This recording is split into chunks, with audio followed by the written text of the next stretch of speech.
My kids have experienced racism on many different levels to the point that it has affected their mental and physical health. Some things that they have endured are being turned upside down in the hallway and called monkey while the principal names it as horseplay.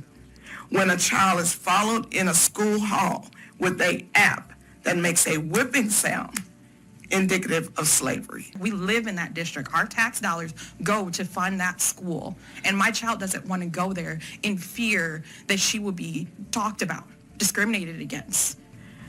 And I feel like it's not fair that I have to go through this. And I feel like it's not fair for the younger kids that's coming up to have to deal with racism and have to deal with getting caught in words and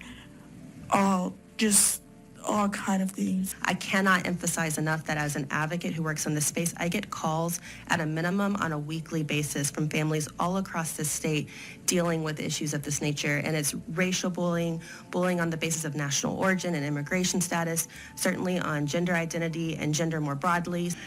Students that do the harm need to know, and students that are harmed need to know that someone has their back. It's very important. So I feel like had he actually done something the first time, it wouldn't have happened again. And then the second time I missed 3 weeks of school because of it. I was too scared to go to school. When I was 15, my 12-year-old sister Rachel committed suicide because she was bullied. We were the only Jewish children in our elementary school and were targeted because of our religious identity on many occasions. In middle school, the bullying intensified. This bill directly addresses the need for supportive measures that are not disciplinary or punitive so that victims and witnesses can come forward without fear of retaliation. It has a very detailed process, this bill, to have investigative reports of these horrific incidents that will be compiled by the school districts. Matters occurring in 6 different districts or 7 different districts around the state, showing that indeed it is a problem. But what we can do is put policies in place to make sure that there are checks and balances. And this is a problem. We can't sweep it under the rug.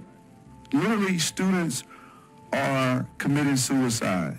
And as a parent, my heart broke. We can't continue to do nothing. Let's come together to make a change now and for the future of our kids.